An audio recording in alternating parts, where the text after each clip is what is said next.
Hi everybody, and welcome to this session on return to practice for those looking to return to the Health and Care Professions Council register.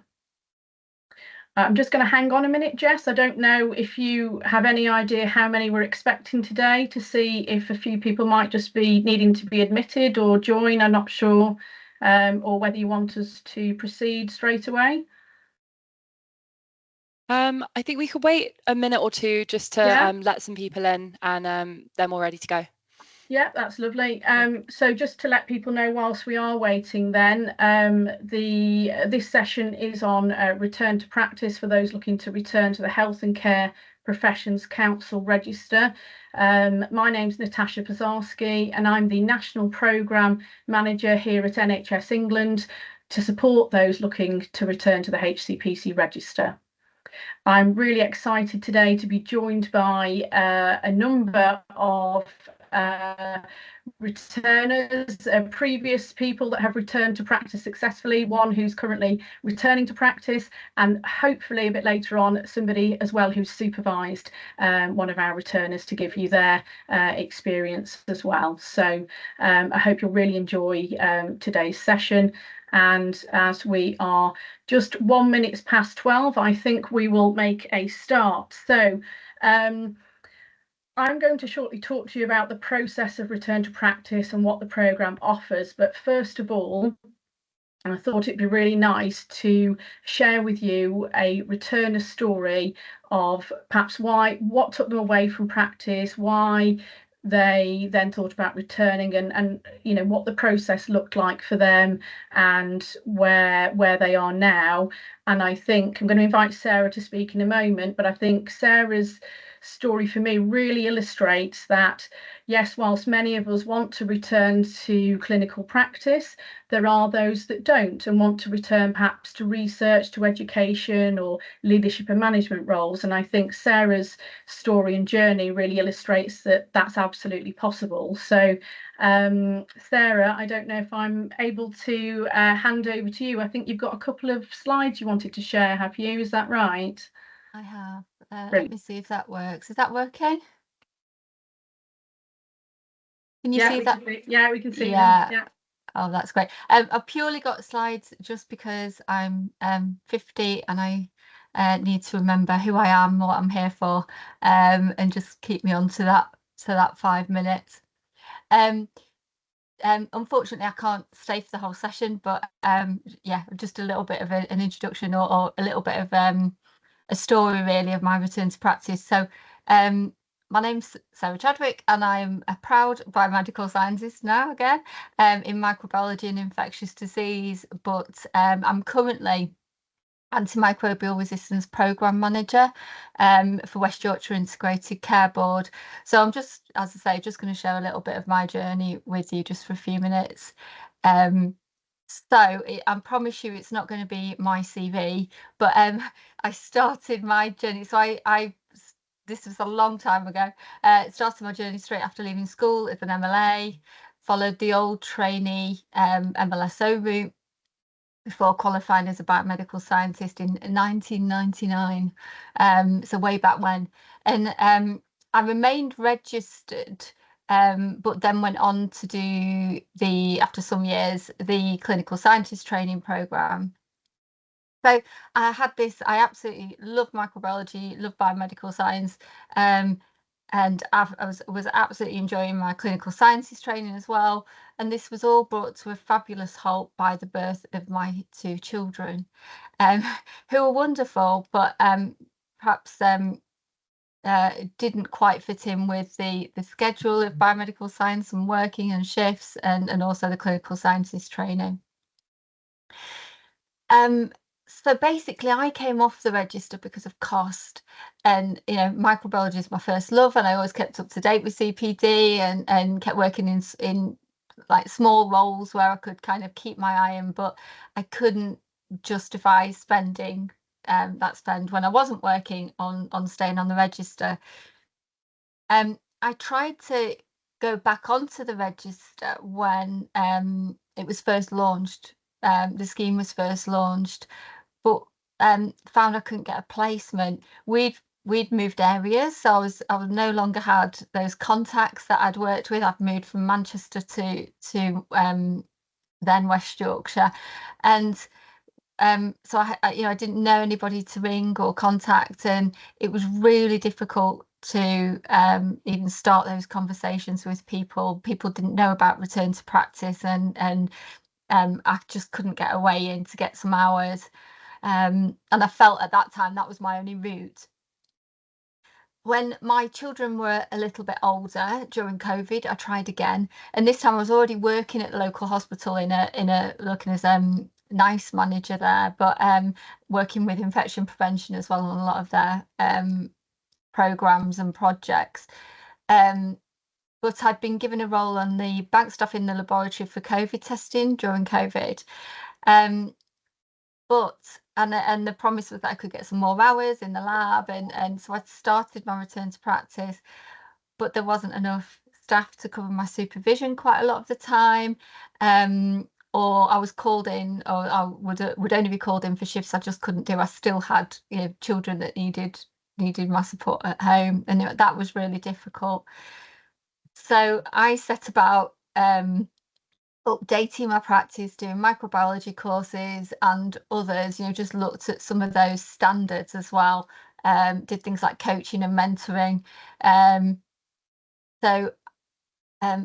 built up, and it was I had to do 60 hours because I was that far off the register, so I was actually 16 years off the register when I finally got my portfolio together with enough hours, with enough working on different projects and things, and I'm now very proud to be back on the register. But my role is actually not within the laboratory, so my role is now as antimicrobial resistance and infection prevention program manager within the ICB, and that's kind of to lead collective action on AMR and increase infection prevention control capacity and capability across the system. But I'm very proud to be as I say, registered BMS and champion that within this role. And so I work very closely on things like blood culture pathways, so we can improve patient safety and reduce prescribing of broad spectrum antibiotics that drive resistance.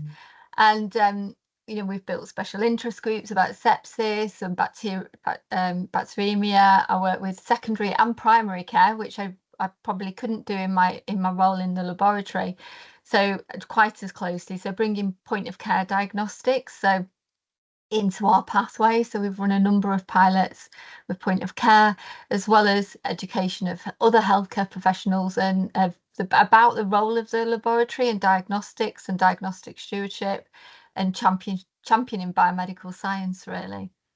And that's just a shameless plug that we're developing a website as well. But we hope, there's something else that we're doing is kind of looking at heat mapping of antibiotics sensitivities from laboratories and getting kind of heat mapping resistance trends that we're going to put in there. So it's what I'm trying to say is, I suppose it's interesting work outside of the laboratory, but still retaining those connections. Really sorry I can't stay today because I've got a clash, as I say, with another meeting. But my email's there, but I believe there's a generic inbox email for Natasha as well that she's going to talk about if anybody wants to chat about my return to practice and getting those 60 hours in, which is a challenge as a biomedical scientist. So thank you. Thanks for listening. Thank you so much, Sarah. Really, really interesting to see the journey that you've had, and I think also really highlights the need for the support through like the return to practice program, which I don't think had been established when you first started your return to practice journey. So it's interesting. I think the path to returning has got somewhat easier for biomedical scientists now with the support we've got available, which I'm going to talk about in a moment. But I think also highlights the need for organisations to consider individuals and their needs and think about what flexibility can they offer, and not what we can't do, but what can we do for that individual to help to keep them in the workplace. So thank you so much, Sarah, and I will, if people do email me asking to get in touch with you, I'll let you know, and thank you so much for your time today. I know you've got to head off to be elsewhere now, but do appreciate your time, so thank you. Thank you. Thanks very much. Thank you.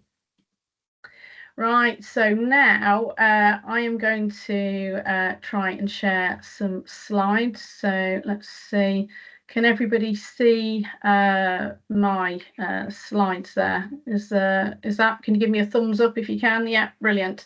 So as I said, I'm Natasha Pisarski, and I'm the national lead for those looking to return to practice to the HCPC register. So we like to think that on the programme, we try and make the difference from thinking you can return to knowing that you can. And that's a lovely quote from one of our returners that's been through the programme.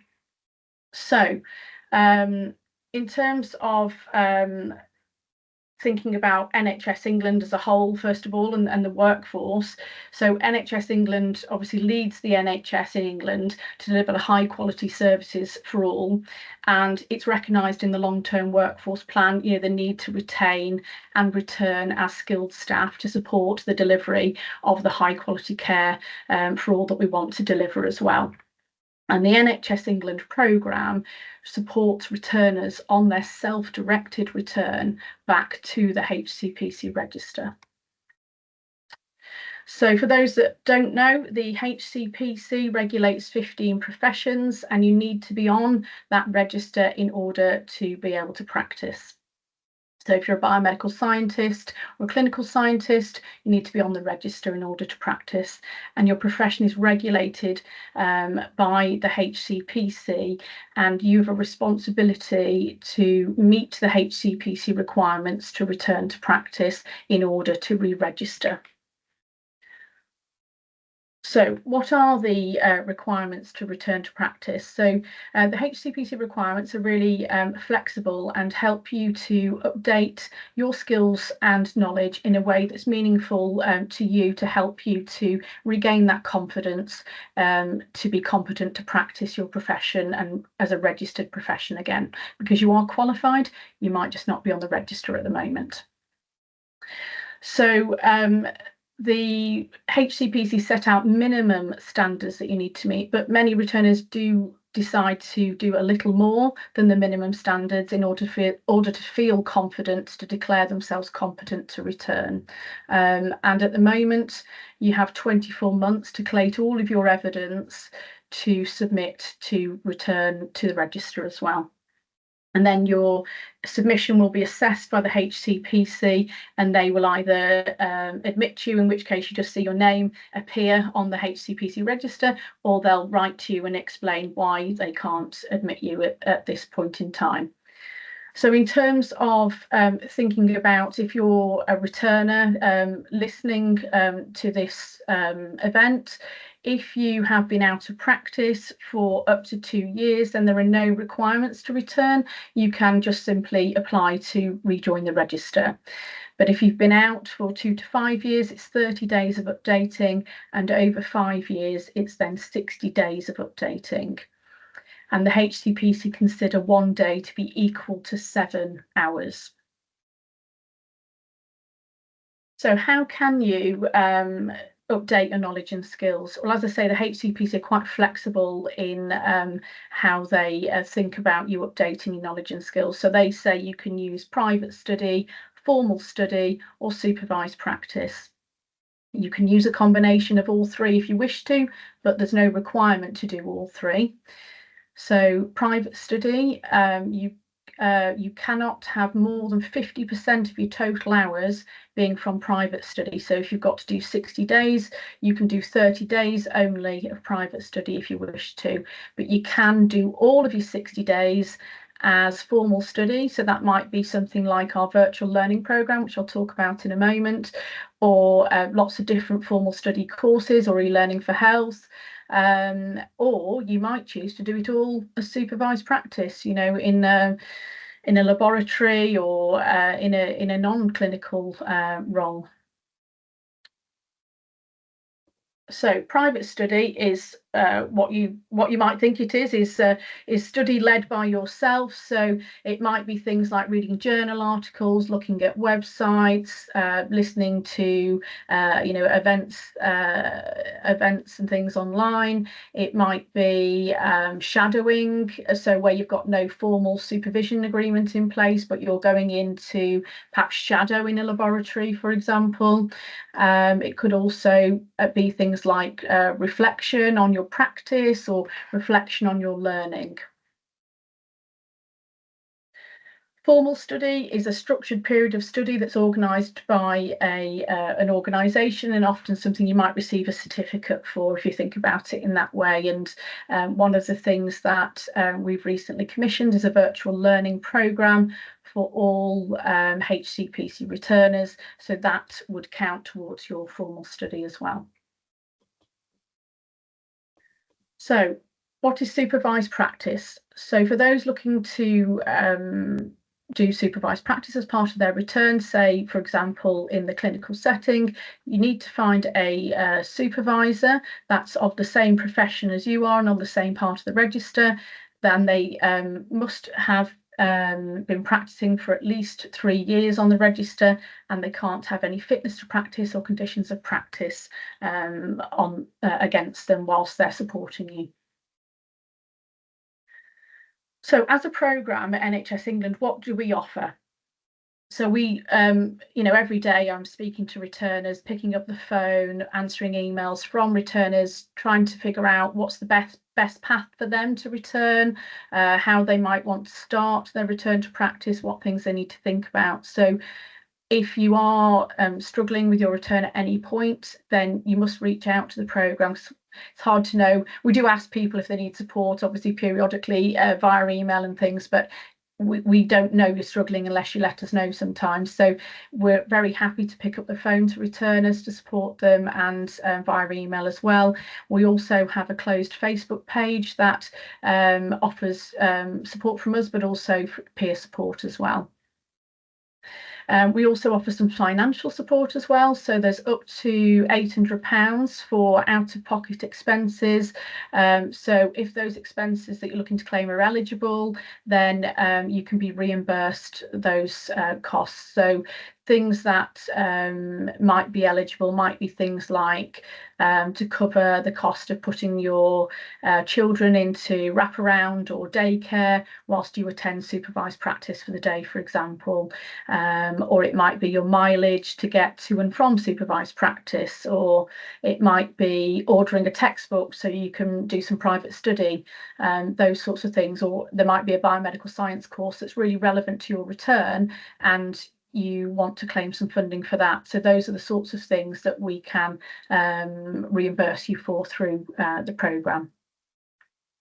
And the other thing that we do offer in terms of funding as well, just to let you know, is that for returners to be aware of, if you're doing supervised practice, then your organisation, if they're eligible, which most sort of NHS organisations are, thinking about laboratory returns, for example, then they can claim £500 from us for supporting you as well. So again, if they contact us, we can help them to claim that from us. And other things we offer are things like access to e-learning for health, which has got a lot of e-learning resources on there that can count towards your formal study. So it can be a really helpful route for some for returning.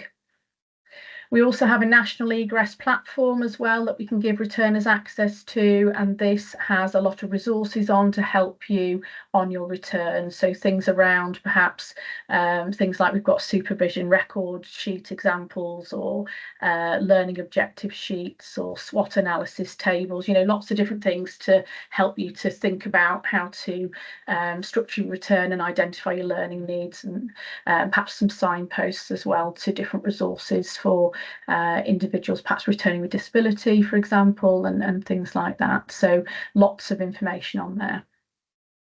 We also, on this egress platform, have access to a database of organisations that have said they're keen to support returners. So you can go and look on there, and by region, it will tell you in your region what the return to practice contacts are. So that's a really good place to start if you're thinking about doing some supervised practice. The other thing that we do as well is we do offer you regional connections. So whilst we don't organise supervised practice for you, what we do is help you to make some connections again with people in your area to see if they can facilitate some supervised practice for you. So if you approach us on the programme, we're happy to support you with that. And then the other thing that I've just mentioned is we often do specific commissioned programmes to support returners. So last year we did a personal development programme, which was really successful, which was a pastoral small group virtual programme to support returners to have the confidence to keep on with their return and help them to be reintroduced to what it might be like to work back in the NHS and care system, perhaps when they've been out for some time. And we are hopeful that we might be able to run that in the future, but we just have to see if we can commission something on the back of that going forward. At the moment, we also have a commission for a virtual learning programme. Now, this is, as it says, a virtual, completely virtual programme. So it doesn't matter where you are in England, you can access this virtual learning programme. And we have every year we have, so this year we've had 70 places funded at Coventry University and 70 places funded at Birmingham City University. And there are still some places left at Birmingham City University for this year, if people listening are interested in joining that. So they would cover all of your return to practice requirements. There's even simulated practice as part of the return to practice online learning, and it takes you through different case studies and patient scenarios or laboratory work and figuring out what your next steps are for this particular case. So they're really worth looking into, and you get a mentor usually as part of that as well. So you'll have a biomedical science mentor to support you through the return to practice process. And the benefit of doing these programmes is that the mentor can act as your counter-signatory to sign off all your return to practice evidence application as well, which can be really helpful. Worth pointing out to returners as well that if you do supervised practice, you can ask your supervisor to act as your counter-signatory to sign off all your evidence at the end as well, if they're willing. They're not obliged to, of course, but many of them are willing to do that, so it's worth asking. So if you're thinking of returning, you are not alone. We've now supported nearly 1,300 returners through the Return to Practice programme, and we've supported 51 biomedical scientists. Of course, we'd like to see many more, which is why we're here today to encourage you to join the Return to Practice programme and, you know, come back to your registered profession. And we've now got 818 returners that we're supporting on the programme, and 53 of those are biomedical scientists. So you can see in recent times that we've had more and more interest from biomedical scientists actually, and hopefully we'll see even more following events such as this one. So if you are thinking about it, please do reach out. We are really, really keen to support you. And just to make you aware as well, because people often ask, well, how long does it take to return? Well, in theory, it takes you 30 or 60 days. If you get on and get yourself organised, well, of course, it's possible to do it very, very quickly. On average, I would say, you know, there are people who do it in 4.5 months, but on average, it's around 6 months at the moment on the programme. And those virtual learning programmes I mentioned before, you know, the Birmingham City one, you know, you would take 6 months to do that. So you can see how you end up with a kind of average of around 6 months, really. So the good thing to say as well is, some of you may not be aware, but this programme was in an old organisation called Health Education England, and we recently merged with NHS England, and we've had it confirmed that this programme is going to be a permanent feature in the new structure. So I think that's really reassuring for everybody that, you know, this is an offer that is very much valued, and we want to continue to offer to support those looking to come back into the health and care workforce. Just wanted to share, you can see on screen here a case study from Beverly, who's a biomedical scientist. And it was actually COVID that sparked her interest in coming back into the NHS, having worked in the private sector, sort of in the pharmaceutical industry actually. And you know, she's done ever so well. She had 30 days of updating to do. You know, as she says, it's not without its challenges, but she feels it's really rewarding to having to come back into the NHS and being connected directly with patient care again, which is lovely. So just wanted to share that with you.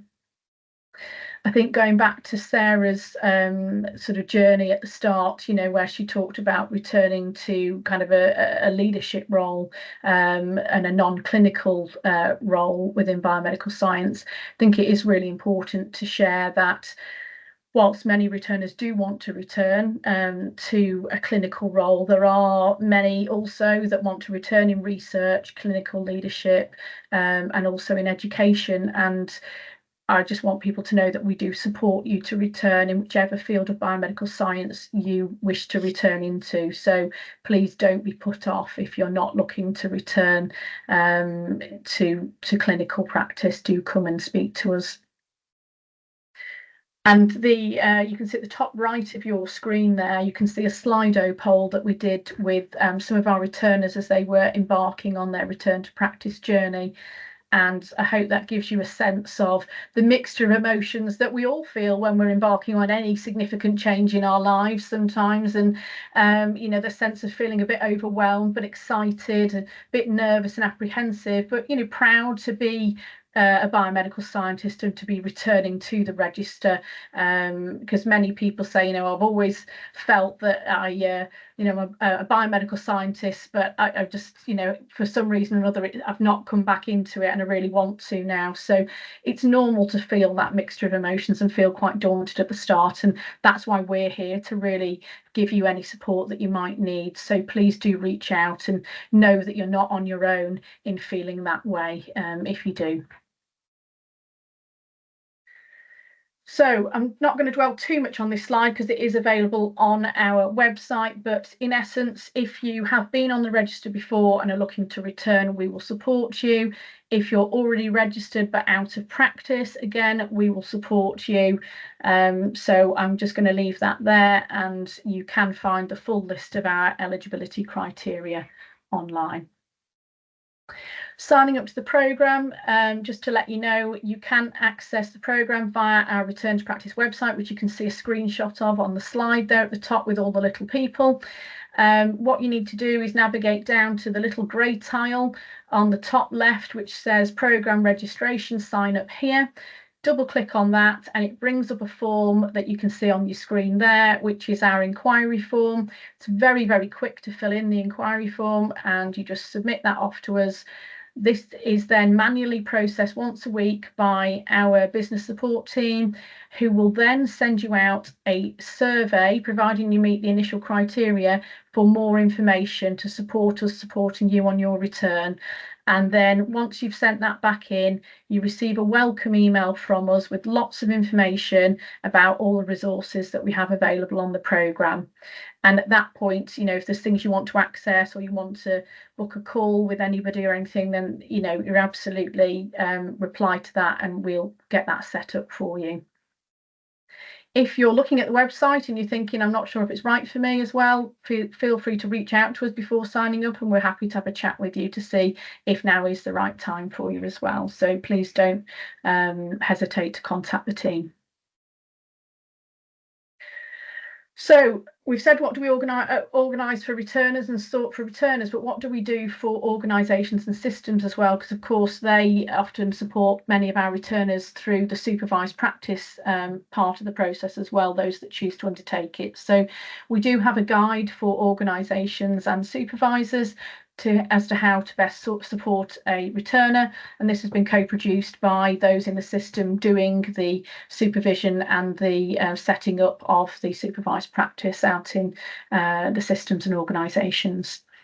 We obviously offer advice for individual queries, and we can also connect you up with other organisations that are already doing return to practice to help you, give you a bit of peer support through establishing your process in your organisation as well. As I mentioned, we offer £500 for eligible supervised practice placement providers as well. So again, just reach out to us and we'll take you through that process. We have an egress platform which we are currently developing for return to practice stakeholders as well. So hopefully that will be available. And we also, as I mentioned before, have this database of organisations. So if you are an organisation that's not currently on our list and would like to be, please do drop us an email and we will happily add you to that, as it really removes a barrier for returners if you're on that list, because they know who to go to directly. And just to highlight as well, we do have a communications toolkit on our website as well. And the idea of that is organisations can go to it and download some of the documents and the images and things that we've already created, leaflets, etc. So you can just use those, put your own stamp on it, use those, and so you don't have to spend lots of time creating resources for your own organisations. So as an organisation, why would you not want a returner? So what we know about returners is they're often very skilled when they're looking to return. So on average, they've got around 9 years of experience when they're looking to return. So you're bringing back a wealth of experience and also transferable skills back into the workplace by supporting a returner. Can help you to address your workforce gaps as well, can help you to reduce your recruitment and agency costs as well, can also help you to increase your bank capacity.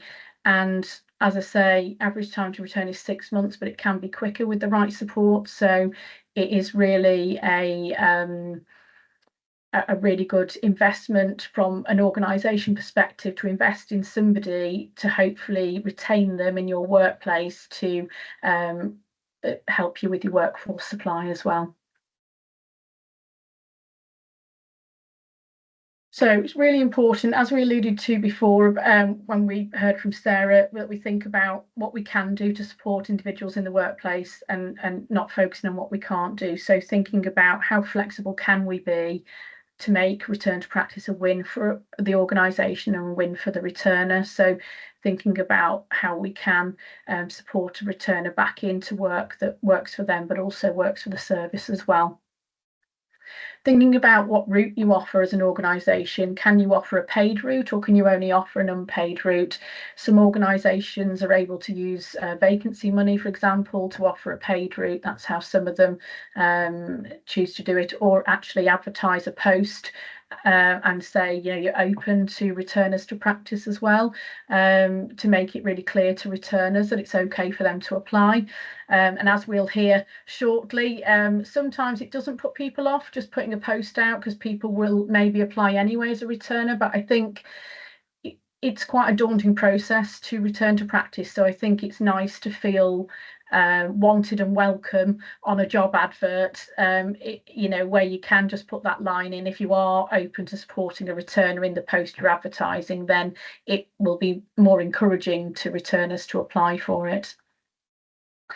And then I would ask you as well to think about how you supervise a returner, because it feels like it might be quite a lot on one person, but actually the whole team can support a returner. Obviously, they do need a named supervisor, but actually the whole team can work with that individual, and actually it's really good that they get experience with lots of different people, and especially if they're going to perhaps stay within the team as well, it allows them to get to know and feel really embedded within the team once they're back on the register then as well.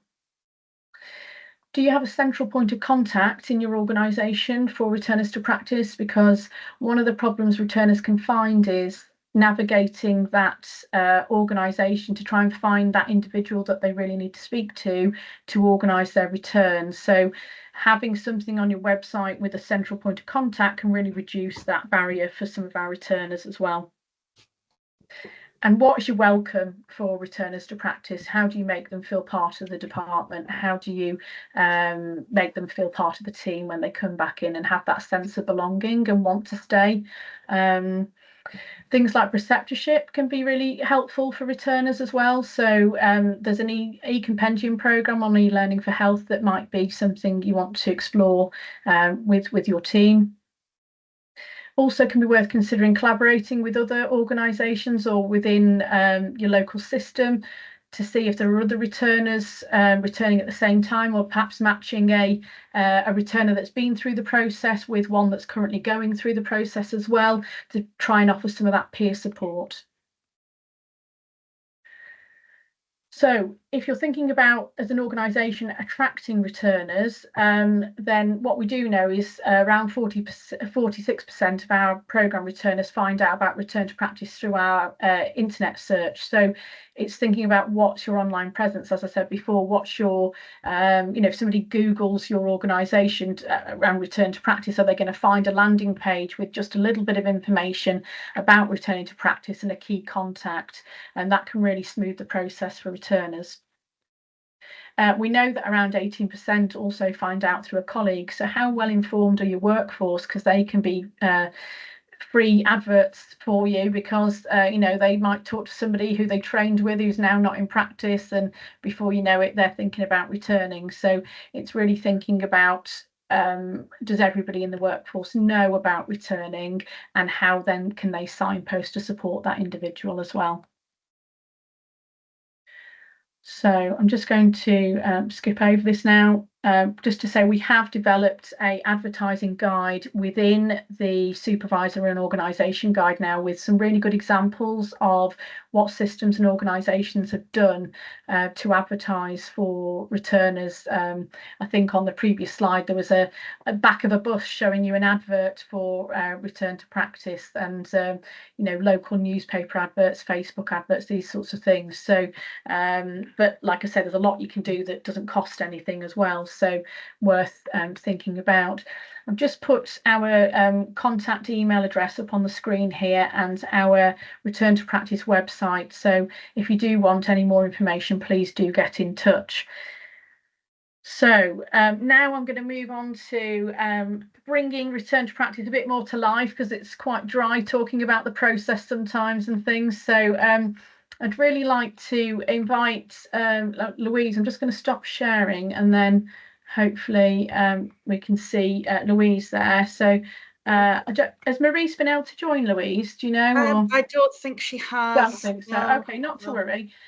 So Louise, I wondered whether you would just be able to share with everybody perhaps a bit about what took you away from practice and what brought you back.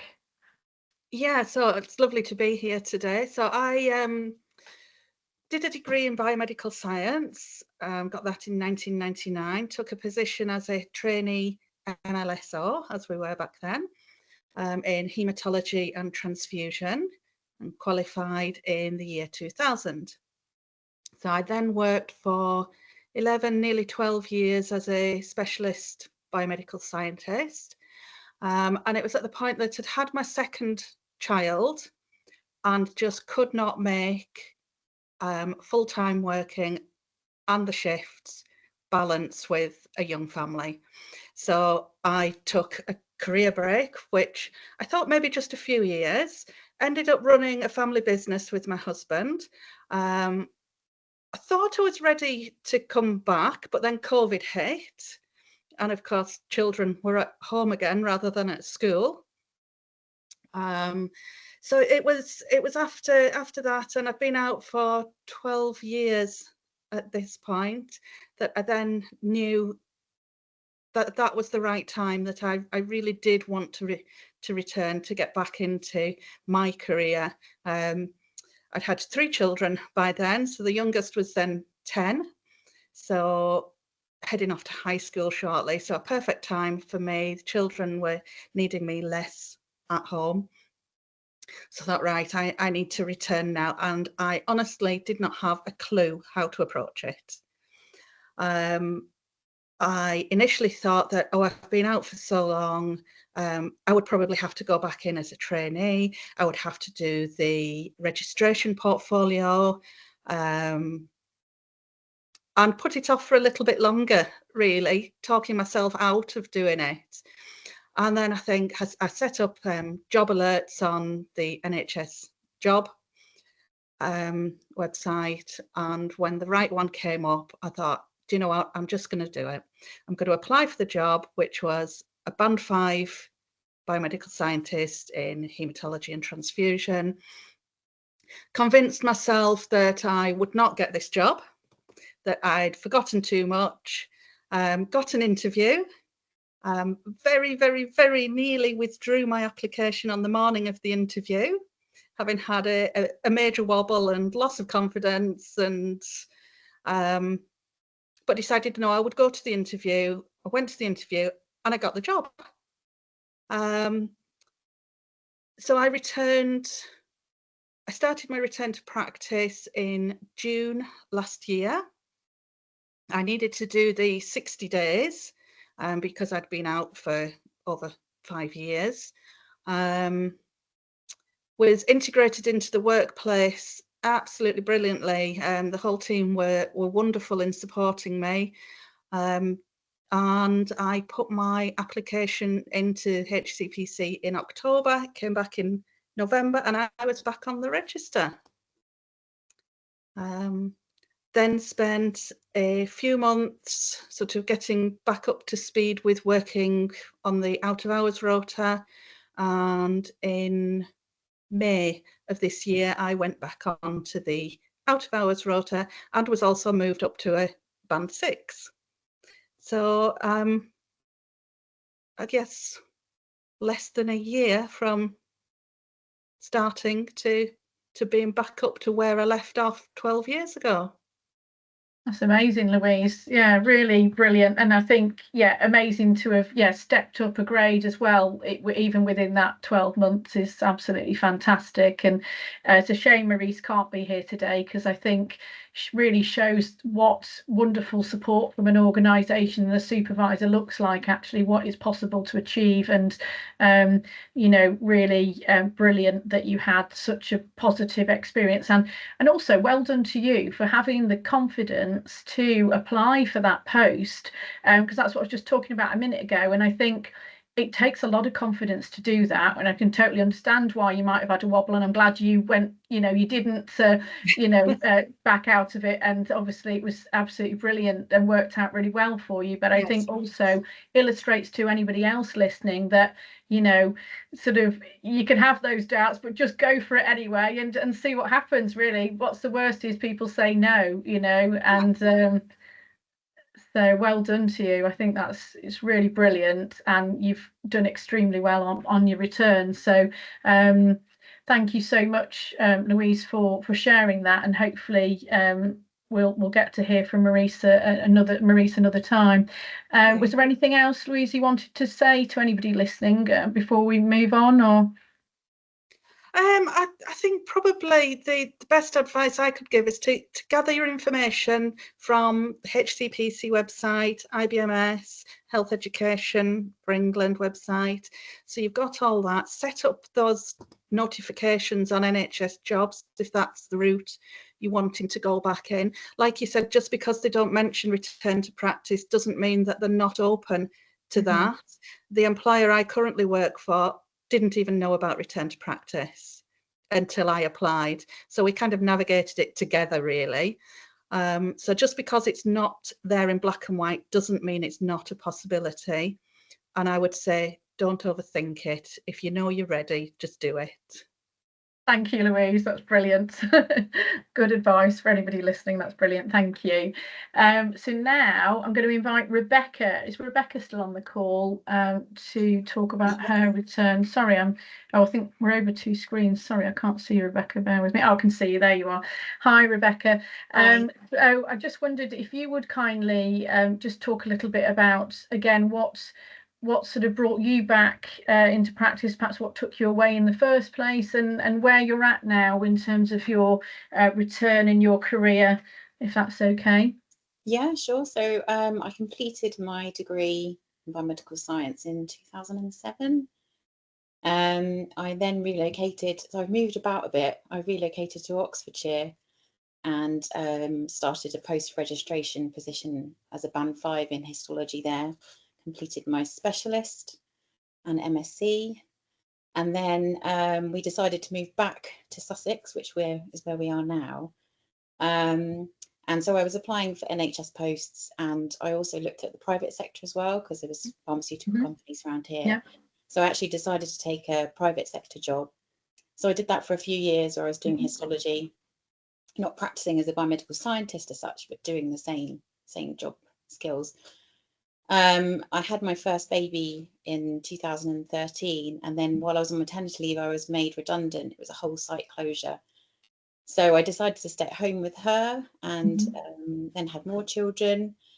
I've had 3 children now, the youngest being 2 years old. And by that point, I was kind of like, what do I want to do? I'd done a few other things, bookkeeping, just to kind of tick things over while I was at home, that was kind of flexible. But I knew that it wasn't really where my heart was, that my interest lied. So I just kind of thought, I'll look back into going back into biomedical science. And fortunately, because I was back in Sussex, where I obviously trained, I then went to speak to the laboratory where I originally trained. And of course, there were still people there that knew me from that long ago. I mean, we're talking just this year. That was when I, back in February, when I went to look at reapplying onto the register. And they just said to me, look, why don't you just come and test the water to see whether you want to come back at first. So I'd spoken to histology, and they just didn't have the kind of flexibility that other labs did have. So I spoke to haematology as well, and they offered me a bank role as an MLA. So I took that, and then that allowed me to do the 60 days that I needed to complete for the HCPC registration. And they, again, were so supportive, as Louise found, really incredibly supportive. And I just kind of went straight into it as, an MLA. And I did have some background in haematology, so it wasn't all completely unknown to me. But I've just now, I'm a bit of a unique one, I guess, because I have now moved disciplines, having already got the specialist in histology. But I'm a firm believer in having to do what's right for you at this point in time.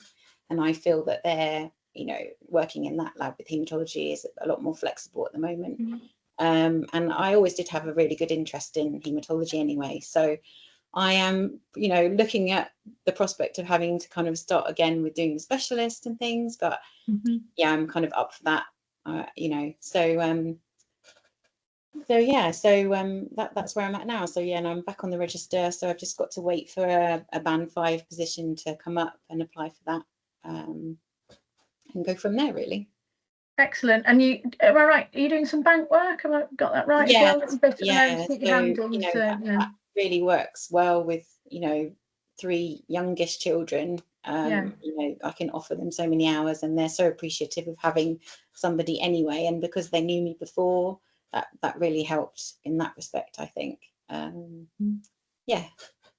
Well, hopefully, fingers crossed, something comes up more permanently for you in the near future. But it's good to hear that you're back on the register and practicing on the bank, at least at the moment. And I think really interesting that you've moved kind of disciplines as well as part of your return. Again, it just shows people listening that you don't have to necessarily return to the area that you left as well. So I think that's the good thing, obviously, with it being, when you're applying back onto the HCPC register, it is just that registration level where you've got all the transferable skills from any area that you've come from to be able to fulfill those codes of conduct and the the HCPC requirements. So it is something, if do feel that you want to move, you can. I mean, it does feel a bit daunting to know I'm starting again, but it's a bit of a challenge as well. Yeah, but sometimes that's good as well. Yeah, exactly. Keeps every day interesting, doesn't it? Oh, that's lovely, Rebecca. Thank you so much for sharing your journey with us. And just lastly then, but no means least, Jonathan, we're going to come to you if that's okay. And Jonathan is currently returning to practice, so we thought it'd be really interesting for you to hear from somebody who's actually going through the process right now, and what Jonathan has perhaps chosen to do as his return to practice journey, and how he's getting on. And Jonathan, do you want to share how you're getting on with us? Sure. Hi everyone. So when I began my journey, I didn't feel very supported, and I felt quite intimidated by the process, and I didn't know what level of evidence would be required. And as we know, labs aren't able to provide supervision, or that they're not used to it, which means no signature. And so that made job interviews quite hard as well. But when finding the Return to Practice program, gave me a better understanding of what I need to do, gave me access to lots of resources and that all-important signature. And this really helped motivate me. And I liked what you were saying about the I don't think I can return, I know I can. And so during interviews, this made me feel relatively competitive compared to other HCPC registered applicants. And I felt I was able to show that to the managers. And I noticed a definitive change in the way that they'd receive me. And I got the second job after joining this program, and now I'm employed as a Band 4 trainee. Jonathan, And, sorry, I don't know if it was just me then, but it cut out for me then, so I think we might have missed some vital information, but it could have just been me. I don't know if you mind just repeating what you said, sorry. Sure. So I felt I was able to convey to the interviewers that I was competitive and that the process wasn't as intimidating to them. And now I'm employed in Carlisle and Cumbria, and I've got the supervision as well as access to the Birmingham course and the support of a tutor there. And they've got a little knowledge focus on all the updates to the standards, how it's changed, what the HCPC's vision is, with moving from a passive to a more active wording. And so I definitely feel way more supported, more hopeful. I know that I can return. Yeah, definitely. Oh, that's lovely to hear, Jonathan. Yeah, thank you. And I'm really pleased to hear that you're having a lot of success there. And that's the Birmingham course is the virtual learning programme that NHSE's commissioned that Jonathan's just referring to there. And like I say, there are still spaces left if anybody is interested. So Jonathan, have you sort of on reflecting of where you're up to now and the sort of the challenges at the start that you kind of felt you faced, would you have any tips for people thinking about returning, about where should they start if they're thinking about it? I think you should start by joining the NHS England Return to Practice programme. Thank you, Jonathan. That's lovely. Stay positive, stay hopeful. And I myself also had some wobbles before interviews, and it's just about knowing that you can do it, and that there are people there willing to help you and support you.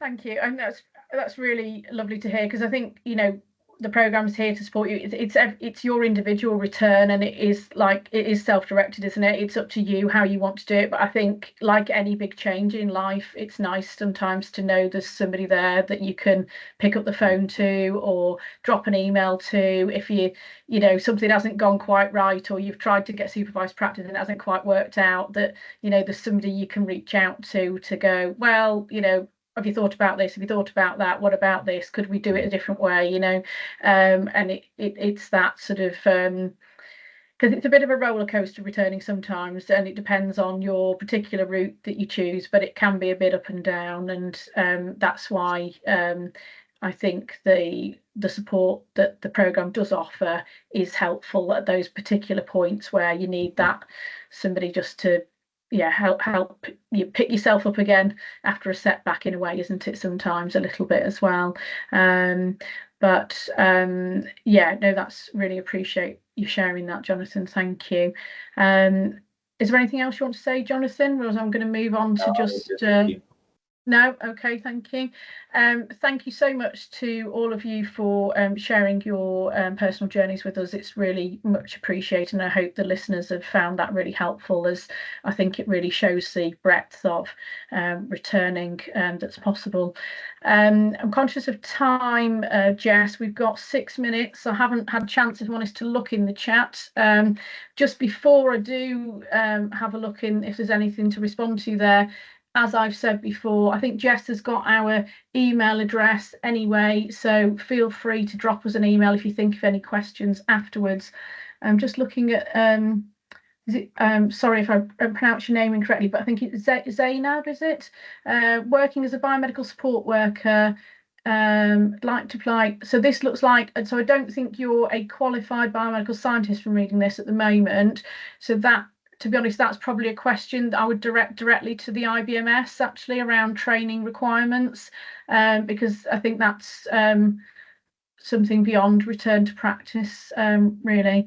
What's this one? Okay, somebody, will the slides be available after the session? I'm certainly happy to make them available, no problem. And I think that's everything. So wonderful. Well, Jess, we may be able to finish 5 minutes early and give people 5 minutes back.